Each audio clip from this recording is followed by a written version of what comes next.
Alléluia. Bonjour mon frère, bonjour ma soeur. Que le Seigneur Jésus-Christ te bénisse. Alléluia, c'est votre servante moyenne. Il faut partager, il faut aimer et il faut s'abonner. Alléluia, que Jésus-Christ soit béni dans ta maison, dans ta vie. Alléluia, sans plus tarder, nous allons présenter ce mot au Seigneur. Éternel, mon Dieu, mon roi, mon rocher, mon asile protecteur. Seigneur, ce matin encore, je viens te bénir. Ce matin encore, je viens te rendre toute la gloire. Toi, le rocher des âges, toi, le roi des rois, toi, le Dieu qui nous aime. Seigneur, je vais te dire merci pour tes hauts faits. Je vais te dire merci pour ton amour manifesté à la croix pour nous. Seigneur, je te rends toute la gloire parce que tu es Dieu. Béni sois-tu au nom de Jésus. Alléluia. Sans plus tarder, nous allons prendre nos Bibles. Il faut prendre ta Bible avec moi. Alléluia. Que le nom du Seigneur Jésus-Christ soit béni. Nous allons prendre Galates 6, le verset 17. Galates 6, verset 17. Que personne désormais ne me fasse de la peine, car je porte sur mon corps les marques de Jésus. Alléluia, les marques de Jésus. N'est-ce pas merveilleux de porter les marques de Jésus? Alléluia, que son nom soit béni. Voilà, je vous ai dit que nous prions beaucoup pour la Côte d'Ivoire. Je vous ai dit que beaucoup de gens prient pour la Côte d'Ivoire. Nous jeûnons pour la Côte d'Ivoire. Nous intercédons pour la Côte d'Ivoire. Et Dieu bénit la Côte d'Ivoire. Alléluia. Vous savez pourquoi j'ai pris ce verset? Parce que je sais que beaucoup de gens connaissent ce verset.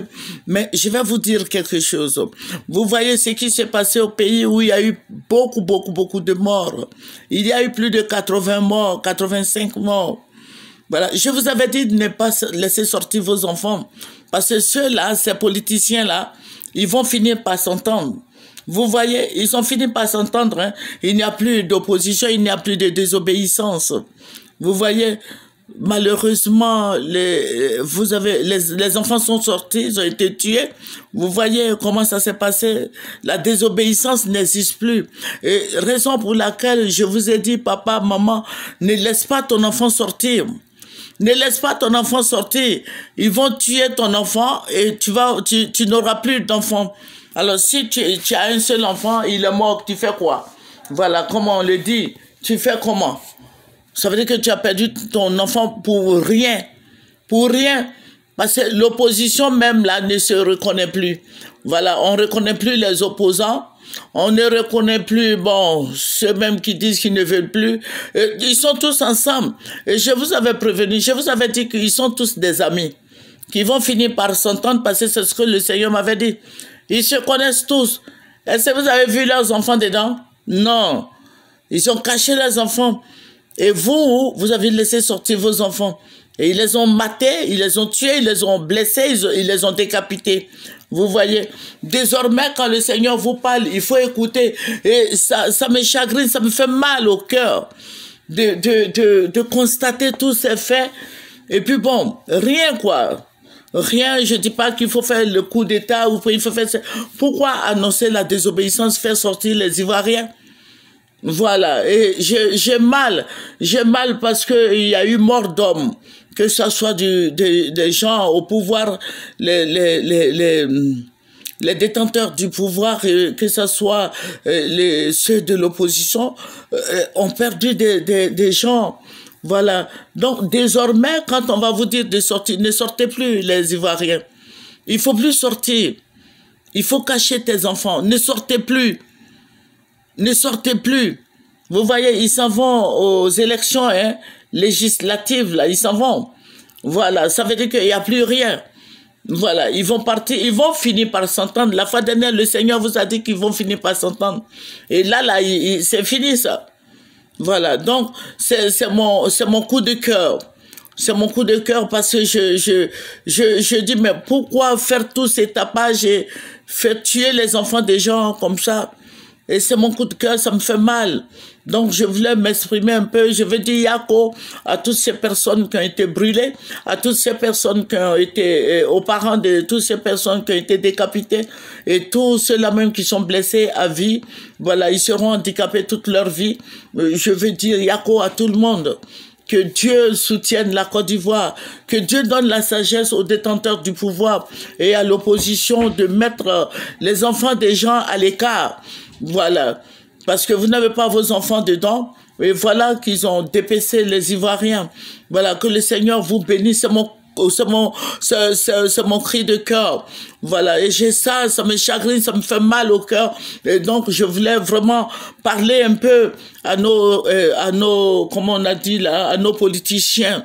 Il faut pas brandir les enfants des autres au devant, alors que vos enfants sont en Chine, vos enfants sont en France, vos enfants sont au Canada, aux États-Unis. Voilà, et vous mettez les enfants des autres dehors, on les taillarde, on les dépaisse, on les tue, on les coupe, on les découpe en deux et autres. Vous voyez, ce n'est pas bien. Confessez-vous, apprenez à prier, demandez pardon au Seigneur. Vous voyez Kakabe qui a fait ça, Kakabe aujourd'hui, parce qu'il voulait être ministre. Aujourd'hui, il est devenu ministre, il a fait tuer les enfants des gens. Voilà, sa mère est entachée de sang. Kakabe, vous voyez ce qui se passe. Vous voyez, ils se sont tous entendus. Kakabe allait demander pardon au président Bédié. Et c'est comme ça. Voilà, on tue les autres, on marche sur le corps des autres et puis on devient ministre. C'est à cause de Kakabe que tout cela est arrivé. Voilà, et il a eu son poste, il a eu ce qu'il voulait, il a eu son argent, il a eu ses milliards. Voilà, il s'en fout, les autres sont morts, hein. Bon, c'est tout. Hein. Voilà, donc désormais, mettez-vous à l'écart. Vous, les Ivoiriens, nous, les Ivoiriens, mettons-nous à l'écart. Allons-y loin de ces politiciens-là. Voilà, parce qu'en Côte d'Ivoire, j'ai remarqué que les politiciens font la politique du ventre. Voilà. Si vous donnez de l'argent, ils vont venir avec vous. Si le président Alassane, hein, il donne de l'argent aux autres, aux responsables des autres partis politiques et autres, ils viendront avec lui. C'est de l'argent. Voilà, les gens ont faim, donc ils ont besoin d'argent. Donc le président Alassane le fait, et bon, il les prend et puis bon, ils viennent avec lui. Voilà, donc je veux dire Yako à tout le monde que le Seigneur nous aide, que le Seigneur éloigne nos enfants de la politique ivoirienne, que le Seigneur nous aide, que le Seigneur, qu'on prie pour notre pays, qu'on prie pour les politiciens qui prennent de bonnes décisions, la réconciliation de tout le monde, que le président Gbagbo rentre et que tous les autres qui sont en exil, le Soro Guillaume, Akosi Bengo, que tout cela rentre en Côte d'Ivoire et qu'on fasse sortir Madame Balé et tous ces prisonniers politiques et autres là, qu'on les fasse sortir. C'est ça la Côte d'Ivoire, qu'on soit ensemble, que la réconciliation avance, que le président Alassane fasse des efforts de faire sortir tous les Ivoiriens qui sont encore en prison, qui sont détenus encore, de les faire sortir. Voilà, que le Seigneur Jésus-Christ nous bénisse. C'est votre servante Moyer et nous allons terminer par la prière. Éternel, notre Père et notre Dieu, notre libérateur, notre forteresse, notre guide, notre protecteur, Seigneur, je vais te dire merci. Merci pour ce beau moment. Merci, Roi des Rois. Merci, Dieu Tout-Puissant. Je vais te dire merci pour tes hauts faits, pour tes bienfaits, pour ta fidélité. Je vais te dire merci. Béni sois-tu au nom de Jésus. Amen. C'est votre servante Moyer. Il faut partager, il faut s'abonner et il faut aimer. Alléluia. Au revoir.